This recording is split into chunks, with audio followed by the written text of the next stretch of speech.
buenas tardes a todos nuestros amigos, qué gusto que nos esté acompañando. Nuevamente estamos aquí en la Academia de Líderes y vamos a ver un tema muy interesante que se llama la resurrección de los muertos. Es uno de los temas más importantes en el cristianismo porque de ello depende nuestra fe y el futuro de nuestras creencias. El apóstol Pablo nos habla y nos exhorta en Hebreos 6, capítulo 6, versículos 1 y 2. Dice: por tanto, dejando ya los rudimentos de la doctrina de Cristo, vamos adelante a la perfección, no echando otra vez el fundamento del arrepentimiento de obras muertas, de la fe en Dios, de la doctrina de los bautismos, de la imposición de manos, de la resurrección de los muertos y del juicio eterno. Aquí el apóstol Pablo nos dice que no debemos ya otra vez estar pensando: ¿será que los muertos resucitan? ¿Será que es posible que los muertos resuciten? Dice: ya es hora de que dejemos de pensar en eso y aprendamos de la vida de Jesús cómo es la resurrección de los muertos. Esta doctrina es importante porque es el fundamento clave de nuestra fe, porque si Cristo no hubiese resucitado, hubiese sido como cualquier otra persona y no se hubiese cumplido la profecía que al tercer día iba a resucitar y iba a ascender para estar a la diestra del Padre. Entonces la enseñanza sobre la resurrección de los muertos es muy importante, y mismo Jesús nos recuerda en el Evangelio según San Juan, capítulo 11, versículos 23 al 27. Le dice Jesús a Marta, tu hermano resucitará. Marta le dijo: yo sé que resucitará en la resurrección del día postrero. Jesús le dijo: yo soy la resurrección y la vida. El que cree en mí, aunque esté muerto, vivirá. Y todo aquel que vive y cree en mí no morirá eternamente. ¿Crees esto?, le dijo. Sí, Señor, yo he creído que tú eres el Cristo, el Hijo de Dios, que has venido al mundo. Vemos cómo Jesús mismo establece una explicación de la importancia que tiene la resurrección de los muertos, porque la resurrección está representada en la misma vida de Jesús. No estamos hablando del evento que sucedió en la vida de alguien, sino que estamos hablando específicamente de la vida de Jesús. ¿Por qué es importante? Porque si nosotros no podemos entender que Cristo resucitó, la verdad es que entonces toda nuestra fe es vana. Dice Primera de Corintios 15, 20 al 22, mas ahora Cristo ha resucitado de los muertos, primicia de los que durmieron es hecho, porque por cuanto entró la muerte por un hombre, también por un hombre la resurrección de los muertos. Porque así como en Adán todos mueren, también en Cristo todos serán vivificados. Vemos aquí cómo este texto nos explica que Dios nos creó eternos desde que nos formó. Pero cuando nosotros pecamos, entonces entró la muerte, algo que no debía de existir en nuestra vida, porque Dios quería que nosotros moráramos con Él toda la eternidad. Entonces, ¿qué es lo que sucede? Le advierte a Adán que el día que coma del árbol del fruto de la vida y de la muerte iba a morir. Y fue lo que sucedió. Desobedecieron, comieron de ese fruto, y desde ese momento entonces el hombre que estaba destinado eternamente a vivir para estar con Cristo, ese cuerpo empezó a morir, ¿ok? Por eso usted ve que dice aquí que por un hombre entró por Adán, pero también la resurrección de los muertos se presentó ¿por quién? Por Cristo, para que todos seamos vivificados, ¿ok? Ahora, es importante advertirnos porque es importante el hecho de entender esta doctrina. Dice Primera de Corintios 15, 16 al 18, porque si los muertos no resucitan, tampoco Cristo resucitó. Y si Cristo no resucitó, vuestra fe es vana, aún estáis en vuestros pecados. Entonces también los que durmieron en Cristo perecieron. Quiere decir que si Cristo no hubiese resucitado, nuestra fe, nuestro cristianismo sería vano. ¿Por qué? Porque no se cumplió tanto las profecías como esa promesa de que al tercer día Cristo iba a resucitar para que todos nosotros pudiésemos tener esa resurrección en Cristo Jesús. Y ya lo vamos a aprender cómo a través de ese acto que hizo Jesús nosotros tenemos la resurrección. Ahora, pasemos a la página que sigue y vamos a ver algunas razones por qué es importante esta enseñanza. Primero, dice Romanos 10:9, si confesares con tu boca que Jesús es el Señor y creyeres en tu corazón que Dios lo levantó de los muertos, serás salvo. Entonces, nuestra salvación, nuestra vida eterna depende de creer en la resurrección y sobre todo en la resurrección de Cristo. Porque dice este texto que si no, nosotros no podemos tener esa salvación porque no hemos confesado que Jesús es el Señor y que se levantó de los muertos. También esta doctrina o enseñanza de la resurrección es la esperanza de todo cristiano, porque ¿por qué nosotros dejamos de tener esa vida vana con tantos comportamientos erróneos y equivocados? Pues entonces aquí está la esperanza, porque gracias a guardarnos como justos, como santos para Él, apartado quiere decir santo, no quiere decir perfecto, santo quiere decir apartado para Él, entonces nosotros tenemos derecho también por el sacrificio de Jesús a tener esa vida eterna, pero es muy importante entender que es nuestra esperanza. Dice Romanos 8:23, sino que también nosotros mismos que tenemos los principios del Espíritu, nosotros también gemimos dentro de nosotros mismos, esperando la adopción, la redención de nuestro cuerpo. ¿Por qué es importante que nosotros podamos tener esta esperanza? ¿Qué va a pasar después de que te mueras? La gente está muy empeñada en hacerte creer y muchas doctrinas es que ahí terminamos. Otros avientan un rollo más grueso y dice que vamos a encarnar por ahí en algún animalito o en muchas cosas. Y los que andan ahí medios esotéricos dicen que las almas andan penando por ahí, ¿no? Y las andan buscando a través de un montón de rituales. Eso no es cierto. La verdad es que aquí nos dice que nosotros tenemos una ubicación en nuestra vida eterna a través de Jesús, pero que lo estamos anhelando. Esto quiere decir que debemos entender que nuestra vida en el cielo va a ser mejor que la que está aquí. Por eso dice el apóstol Pablo, dice que él estaba gimiendo, esto quiere decir deseando que cuando muriera pudiera estar en el cielo. ¿Para qué? Para que nuestra esperanza de ir al cielo nos mantenga en nuestra fe. Esto quiere decir, así como nuestras vidas, nosotros tenemos la esperanza en algo, vamos a trabajar esperando que el fin del mes o la quincena o la semana nos hagan un pago. Ya casi no lo pensamos porque es automático, pero es tu esperanza. Cuando llega el viernes y de repente no te pagan, ¿qué dices? Tu esperanza se derrumbó, porque toda la semana fuiste a trabajar con fe para recibir un premio, ¿ok?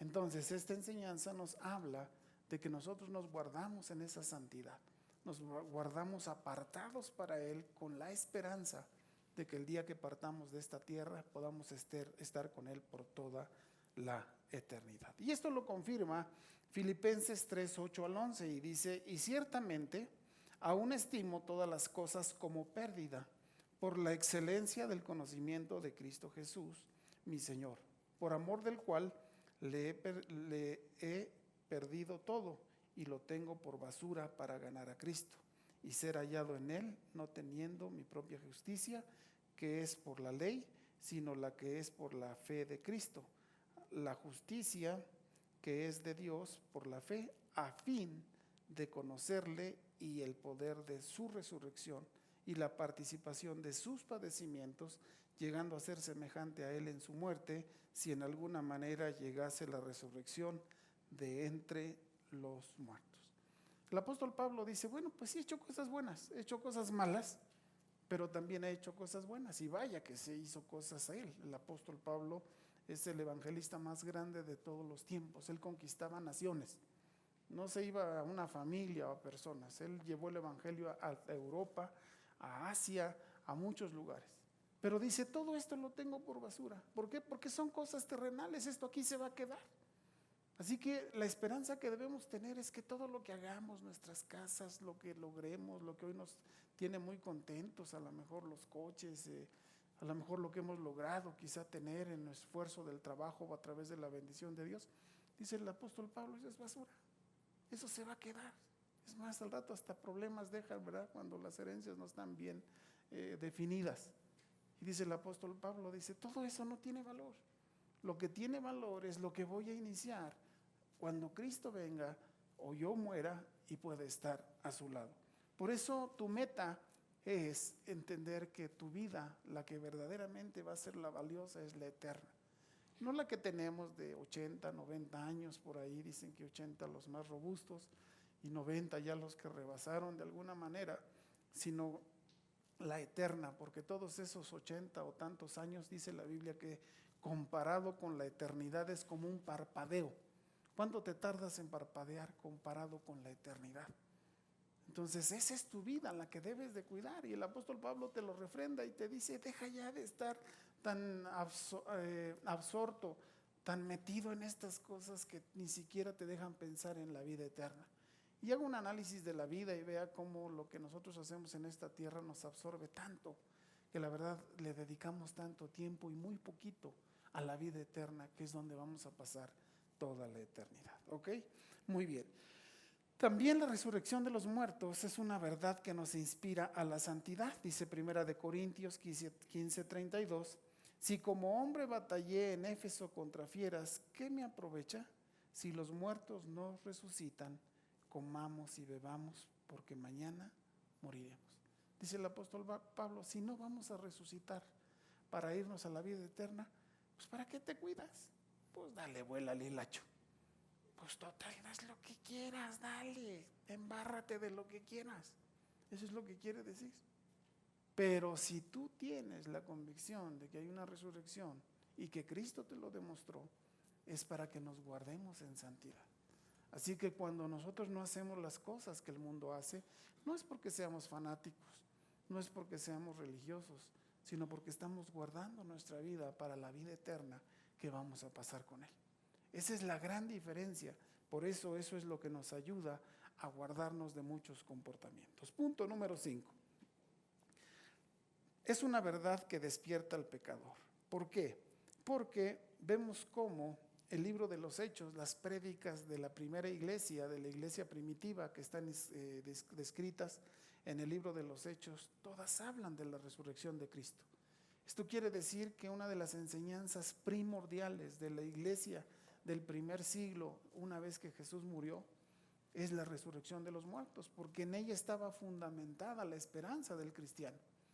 Muchas religiones en aquel tiempo hablaban de muchas cosas, pero el cristianismo se definió por entender que Dios tenía un propósito eterno, que para eso debía de existir una resurrección, para restaurar esa vida que Él nos dio cuando nos creó y tener derecho a la eternidad.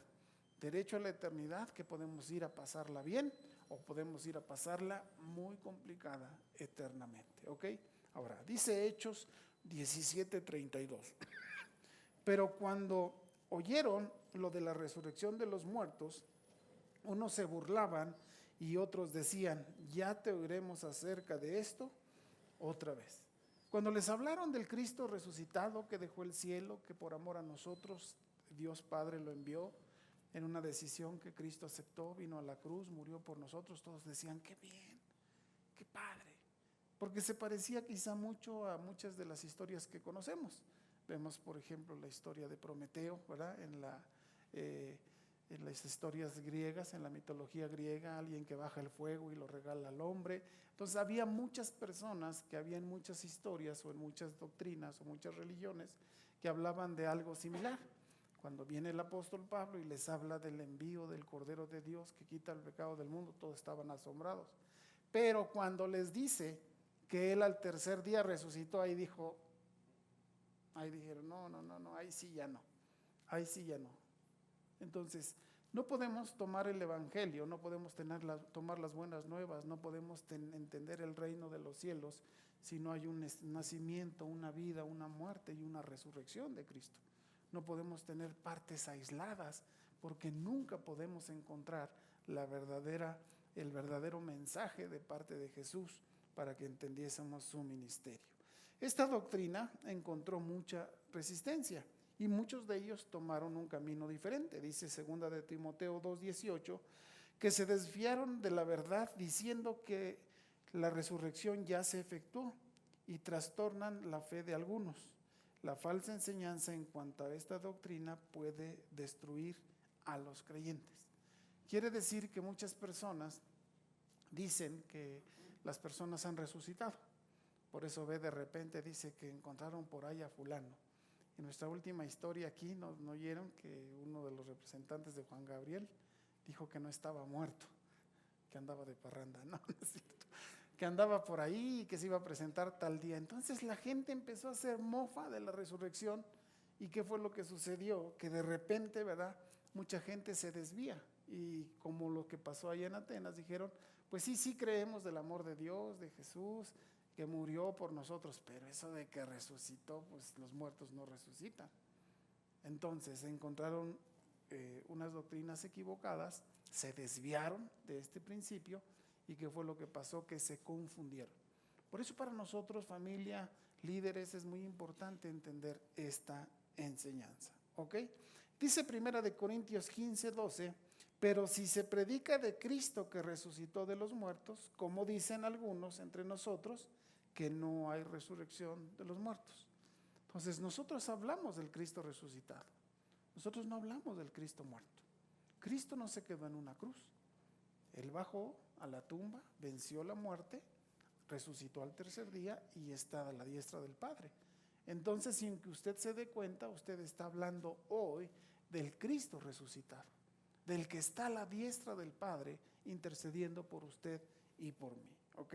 Ahora vamos a entender cómo nosotros necesitamos la resurrección y es necesaria para nuestra vida.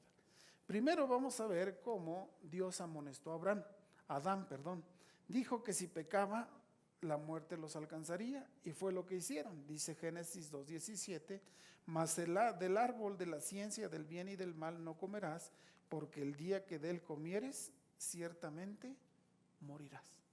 Y fue lo que hicieron, y Dios cumple su palabra. Entonces ese día Adán y Eva, al comer de ese fruto, murieron. ¿Ok? Y de ahí viene la muerte universal. Dice Romanos 5:12, por tanto, como el pecado entró en el mundo por un hombre, hablando de Adán, y por el pecado la muerte, hablando también de Adán, así la muerte pasó a todos los hombres por cuanto todos pecaron. Dios no creó al hombre para que muriera. Acuérdese, Él lo creó, dice Génesis, a su imagen y semejanza. ¿Y cómo es Dios? ¿Muere o es eterno? Pues ahí va a entender usted algo muy claro. Desde el principio fuimos creados a su imagen y semejanza, pero perdimos la imagen y semejanza por el pecado. Con esa desobediencia dejamos de ser su imagen y su semejanza, porque ahora solamente tenemos algunas cosas de parte de Dios, pero ya no tenemos esta posibilidad de tener esta vida eterna físicamente. Ahora lo único que es eterno nuestro es nuestro espíritu, que es el que no muere. ¿Ok? Muy bien. Vamos también a ver cómo la muerte es universal. Dice que esto es para toda la humanidad. No quiere decir que hay unos que sí puedan y alguien que no pueda. No. Una vez que se viola una ley de Dios, los principios quedan para todos. Así como Adán se equivocó, ahora la muerte, dice aquí, es universal. ¿Ok? Vamos a ver la corrupción del cuerpo. ¿Qué fue lo que pasó cuando el hombre desobedeció a Dios? Y dice Eclesiastés 3:20, todo va a un mismo lugar, todo es hecho del polvo y todo volverá al mismo polvo. Acuérdese que Dios crea al hombre formando un molde de barro, un molde de polvo, y le sopla un hálito de vida. Lo que era polvo se convierte en el hombre. El hombre se convierte en toda la humanidad que existe. Y usted ve que a final de cuentas, así terminamos. Porque polvo somos y en polvo nos convertimos. Ahora, esto no debió suceder. Porque Dios nos creó para ser eternos. Pero por esa desobediencia se revirtió lo que Dios ya había decidido, que ese polvo mantuviera vida y tuviera vida eterna. Entonces, por eso ahora nosotros morimos y nosotros nos convertimos otra vez en polvo. Dice Génesis 3:19, con el sudor de tu rostro comerás el pan hasta que vuelva a la tierra, porque de ella fuiste tomada, pues polvo eres y al polvo volverás. Entonces todos vamos a volver al polvo, algunos de diferentes maneras, ¿verdad? Algunos pueden decir, bueno, pues si los que se mueren ahogados, bueno, pues esos en el mar también se deshacen y terminan en la pancita de los peces o terminan ahí en la arena del mar. Las personas que son cremadas terminan siendo cenizas, que a final de cuentas es polvo, ¿ok? Y muchas de las cosas que vemos, inclusive las momias que ustedes ven, realmente el cuerpo, el cerebro, lo que tiene vida está hecho polvo. Lo que han conservado solamente son algunas partes, pero que realmente lo que le da vida al cuerpo ya no está ahí, ya está hecho polvo, todos los órganos que están ahí dentro de esas momias, ¿ok? Muy bien. Ahora, la redención de Cristo es lo que nos dio la oportunidad de la resurrección. Por eso dice Efesios 2, 4 al 7, pero Dios, que es rico en misericordia, por su gran amor con que nos amó, aun estando nosotros muertos en pecados, nos dio vida juntamente con Cristo. Por gracia sois salvos, y juntamente con Él nos resucitó, y asimismo nos hizo sentar en lugares celestiales con Cristo Jesús, para mostrar en los siglos venideros las abundantes riquezas de su gracia en su bondad para con nosotros en Cristo Jesús. Entonces no hay otra manera de resucitar si no es a través de Jesús. Vamos a irlo aprendiendo, cómo Él nos dio esa oportunidad de poder resucitar a toda la humanidad, unos para salvación y otros para castigo, pero a final de cuentas toda la humanidad va a resucitar. Ahora, ¿para qué? Dice aquí, para que disfrutemos de las abundantes riquezas de su gracia. ¿Para qué te va a resucitar Cristo? Pues para que todo eso que tú decidiste un día de dejar para seguirlo a Él en el cristianismo, reconocer su sacrificio en la cruz del Calvario, hoy, a través de esa resurrección, tú puedas tener la oportunidad de vivir en la eternidad con Él, ¿ok? La resurrección es para todo ser humano. La resurrección no es algo así medio ambiguo, suelto, no. La resurrección es la reconstitución sobrenatural del cuerpo. O sea, no quiere decir que de repente que va a resucitar un espíritu o un alma, no.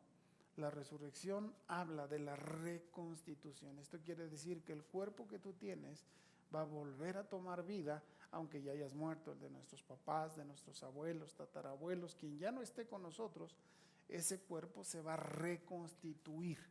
¿Para qué? Para que podamos ir a la eternidad, a disfrutar de la eternidad con Cristo, o para pagar el precio de nuestros pecados, que ya lo vimos ahí, lo vamos a ver en el juicio eterno, ¿ok? Ahora, ¿qué dice Lucas 21, 16, 18? Mas seréis entregados aún por vuestros padres y hermanos y parientes y amigos, y matarán a algunos de vosotros, y seréis aborrecidos de todos por causa de mi nombre, dice Jesús. Pero ni un cabello de vuestra cabeza perecerá. Esto quiere decir que Él ya tenía preparado todo de antemano. Quiere decir que todos los mártires que conocimos que murieron, aunque algunos murieron en las fieras, otros crucificados, otros azotados, degollados, de muchas maneras, todos ellos, dice que ese cuerpo va a ser reconstituido hasta el último cabello para poder disfrutar de la presencia del Cristo al cual entregaron su vida y que por eso la perdieron en esta tierra. Dice Juan 5, 28 al 29, no os maravilléis de esto, porque vendrá hora cuando todos los que están en los sepulcros oirán su voz, y los que hicieron lo bueno saldrán a resurrección de vida, mas los que hicieron lo malo a resurrección de condenación. Pues ahí usted entiende en este versículo que la resurrección es para todos, pero unos con un sentido y otros en otro sentido. Cuando Dios nos hizo, tenía diseñado de antemano la universalidad de la resurrección de los muertos. Y vamos a ver qué dice 1 Corintios 15, 21, 23. Porque por cuanto la muerte entró por un hombre, también por un hombre la resurrección de los muertos. Porque así como en Adán todos mueren, también en Cristo todos serán vivificados, pero cada uno en su debido orden. Cristo las primicias, luego los que son de Cristo en su venida. Quiere decir que todos van a resucitar, pero en un debido orden. Ya lo va a aprender en juicio eterno, como la iglesia de Cristo va a resucitar primero y después toda la humanidad para pasar al juicio del gran trono blanco, donde serán condenados. Pero todos van a resucitar. Nadie se va a quedar sin la oportunidad de poder resucitar. Ahora dice, Cristo es la primicia, quiere decir que nosotros tenemos en la resurrección de Cristo el ejemplo, eso quiere decir primicia, es el primero. Entonces en nuestra mente debe de estar, para que entendamos la resurrección, la resurrección de Cristo, para que entendamos cómo vamos a nosotros a tener esa resurrección y con qué cuerpo vamos a resucitar, de qué manera vamos a resucitar, y lo vamos a ir aprendiendo más adelante, ¿ok? Ahora vamos a hablar de dos resurrecciones. La resurrección de los creyentes. ¿Cuál es el momento de la resurrección de los creyentes? Será durante el rapto. Hay 3 eventos. Viene el rapto, que ya lo van a ver ahí en sus panoramas bíblicos. Luego viene la segunda venida. Tengan mucho cuidado de no confundir el rapto con la segunda venida. Aunque Jesús va a venir en 2 ocasiones, el rapto solamente va a ser en las nubes, Él no va a estar en la tierra, sino que nosotros los que estemos vivos, dice que vamos a transformar nuestros cuerpos y ir con Él, y los que están muertos, que creyeron, van a resucitar. Y los vivos y los muertos con un cuerpo restaurado, santificado, vivificado, igual al de Cristo Jesús, nos uniremos para estar en el rapto. Esto es para la iglesia, para los que creyeron. Pero los que no creyeron en Cristo también van a resucitar, pero con otra intención. Pero eso lo vamos a ver en juicio eterno, ¿ok? Ahora, ¿dónde lo podemos entender? Dice Primera de Tesalonicenses 4, 13 al 18. Tampoco queremos, hermanos, que ignoréis acerca de los que duermen, para que no os entristezcáis como los otros que no tienen esperanza. Porque si creemos que Jesús murió y resucitó, así también traerá Dios con Jesús a los que durmieron en él.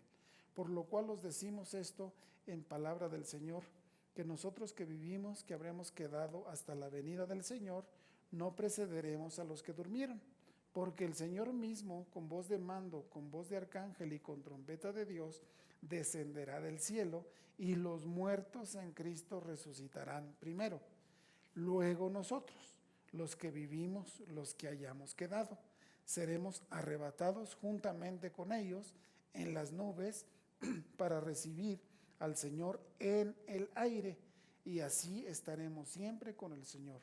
Por tanto, alentaos los unos a los otros con estas palabras.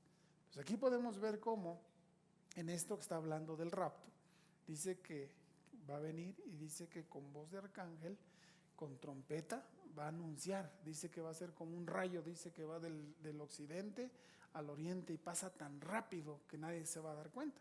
Por eso ven ustedes muchas películas donde va ahí de repente la ropa se cae, ¡pum!, ¿no? Que van ahí caminando y de repente la ropa se queda. Eso es exactamente. ¿Por qué? Porque dice aquí que primero los que han muerto van a ser reconstituidos, van a tomar esa resurrección. Su cuerpo va a ser formado nuevamente y se van a unir con los que estemos vivos. Si Cristo viniese hoy, entonces los que ya murieron, nuestros papás, nuestros abuelos, hermanos que creyeron en Él, van a resucitar. Y dice que ellos serán los primeros, pero que nosotros no podemos entrar con este cuerpo todo dado al cuas, ¿no? Tiene que convertirse en un cuerpo como el de Cristo Jesús, santificado, porque va a vivir por toda la eternidad, no dura nada.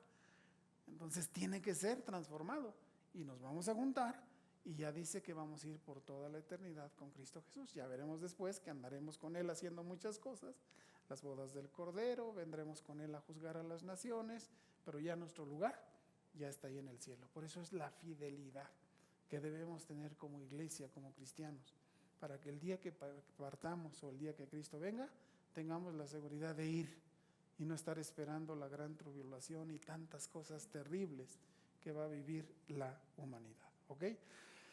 Viene otro tema muy importante, que es con qué cuerpo resucitaremos. Evidentemente estamos acostumbrados a entender el cuerpo pues como el que tenemos, como el que vivimos. Pero este cuerpo no sirve para la eternidad. Dile a tu vecino, ¿no sirve para la eternidad? Necesitan hacerme uno nuevecito, igualito al de Cristo resucitado. Y dice que nuestro cuerpo será como el del Señor Jesucristo. Dice Juan 20:27. Luego le dijo Tomás, pon aquí tu dedo y mira mis manos, y acerca tu mano y métela en mi costado. No seas incrédulo, sino creyente. Y dice 1 Corintios 15:35, pero dirá alguno, ¿cómo resucitarán los muertos? ¿Con qué cuerpo vendrán? Se preguntan. Y aquí vemos cómo cuando Cristo resucitó no era algo que no se pudiese tocar. Por eso le dice a Tomás, ven, mete tu dedo en mi costado, mete tu dedo en la mano. O sea, no fue una imagen, dicen por ahí que fue en espíritu, eso no es cierto. Usted no debe de creerlo. Tomás se acercó y pudo ver que el cuerpo del Señor Jesucristo era físico, porque lo pudo tocar, pudo meter su dedo en el costado, pudo meter su dedo en las heridas que tenía en sus manos. Entonces ese cuerpo era el cuerpo que iba a ir a la eternidad. Y ese es el cuerpo que vamos a tener nosotros. ¿Y cuáles eran las características? Incorruptible. Esto quiere decir que ya no va a envejecer, que ni siquiera va a pasar algún segundo de existencia. Ya no hay. En la eternidad no existe el tiempo. Por eso es eternidad. Si usted quiere tener una comprensión de la eternidad, necesita quitarse de la cabeza los segundos, los minutos, los años, porque la eternidad no tiene una medición. No existe una medida en la eternidad, ¿ok? Por eso debe de ser incorruptible. Si no, dentro de 5,000 o 50,000 años, pues ya vamos a andar chocheando ahí en el cielo. Entonces, no, este cuerpo va a ser incorruptible, va a ser glorificado. Esto quiere decir que no puede entrar un cuerpo enfermo, no puede entrar un cuerpo que esté desgastado, no puede entrar un cuerpo así a los cielos. Tiene que ser glorificado como el de Cristo. Tiene que ser un cuerpo que esté en un poder. Esto quiere decir que tenga la capacidad. Es un cuerpo espiritual, es un cuerpo celestial, es un cuerpo inmortal, pero es muy importante, de carne y hueso. Ahora, ¿por qué es importante que lo sepa? Porque mucha gente, usted ve las películas que cuando van al cielo ve un montón de almitas, ¿no? Y que van subiendo así como flotando. Eso no es cierto. O sea, son cuerpos físicos. ¿Por qué? Porque tenemos que ir a disfrutar la eternidad, pero también los que no quisieron reconocer a Jesús como su Señor y Salvador, pues tendrán que ir a pagar por la eternidad esos errores. ¿Ok? Muy bien. Vamos a hablar, esta es la resurrección de los creyentes, de los cristianos, de la Iglesia de Cristo. Ahora vamos a hablar de la resurrección de los impíos. ¿A quién denominan impíos? Aquellas personas que no han creído en Jesús como Señor y Salvador. ¿Ok? Vamos a hacer un paréntesis para que no sea tan larga la enseñanza y vamos a hacer una pausa para que recarguen, pero no se mueva ahí en donde está, porque si no perdemos el hilo. ¿Ok?